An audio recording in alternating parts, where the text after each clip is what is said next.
News now coming in from the Congress camp. This is the big news right now from the election quarters. This is from the Congress party. Congress Neta Rohan Gupta has joined the Bharatiya Janata Party. Remember, he had put forth a resignation in the month of March and had said that there was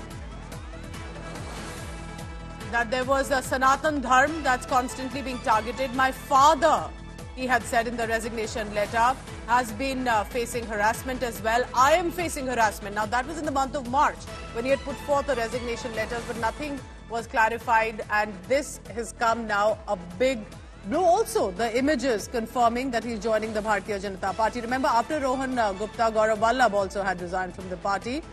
First, earlier and before this was boxer Vijender Singh, then Gaurav Vallabh, now Rohan Gupta. उनका मैं स्वागत करता हूं। उसके पूर्व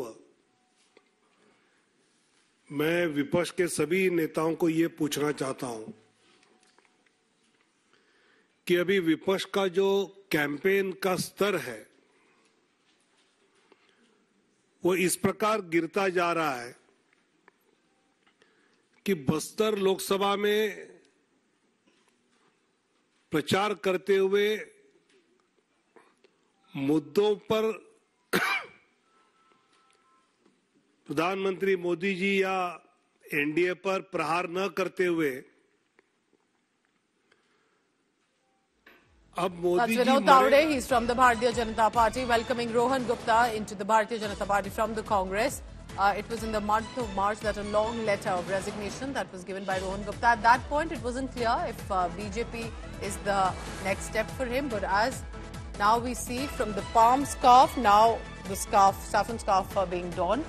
Minister Hardeep Puri and also Vinod Tawade of the Bharatiya Janata Party, welcoming him into the party. Now, whether or not he gets a ticket on this, we'll try and get clarity on that. You're looking at the visuals of Professor Gaurav Vallabh earlier, who had joined.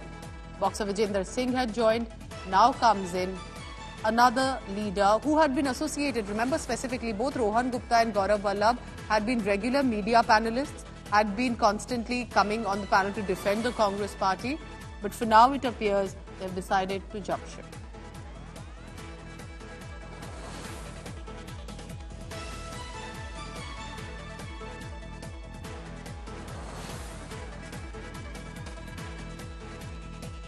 All right, so I'm now quoting what Rohan Gupta had written. He had written that it is my self-esteem that has been assaulted. Compared to Gaurav Vallabh, Rohan Gupta's letter had been extremely scathing, and he'd written, with a broken heart, I've taken the decision to resign, which is very difficult but necessary to protect my self-respect.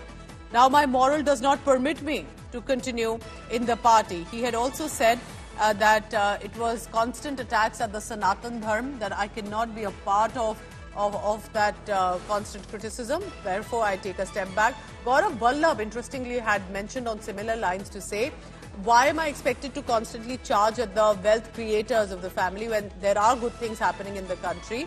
And therefore, both of them deciding for this departure. Now, remember, the Congress party, while had said that Gupta had become a liability for the party, they had also called him sort of a good riddance.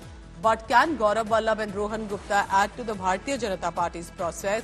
That remains to be seen. But it is clearly a reflection, a signalling that the BJP has managed to poach two at least regular media faces. Those who are at the forefront of defending the party are now donning the saffron scarf.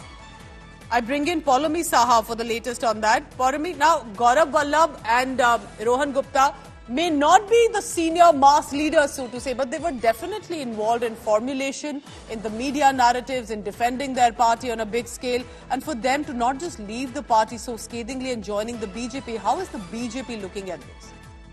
Well, as far as the BJP is concerned, obviously the BJP is saying that their doors are open for anyone who believes in the Prime Minister's leadership and does believe in the BJP's vision for the country. They can in fact join the Bharatiya Janata Party, but it is for the Congress party, of course, to do a whole lot of introspection, because at the end of the day, like you said, they're saying good riddance to every leader who in fact quits the Congress party and moves anywhere else, be it, Milind Devara's case, who moved to the Eknath Eknath Shinde faction of the Shiv Sena in Maharashtra, or anyone who's moving to the Bharatiya Janata Party and other parties included. They're saying good riddance, but the fact of the matter is, that there is a lot of introspection that the Congress party needs to do. Yes, Rohan Gupta may not be a very tall leader or someone very senior in the larger scheme of things as far as the Congress is concerned, but like I said, a regular media face, someone who was defending the party and its, putting forth its stance on various issues quite vociferously across media channels, and hence had become quite a popular face as well. He was, of course, given a ticket by the Congress party to contest from the Ahmedabad East Lok Sabha constituency in Gujarat, and then he denied, after being made a candidate, he denied the opportunity and said that he cannot. He's done a lot of introspection and he cannot contest the elections because his father is not very well.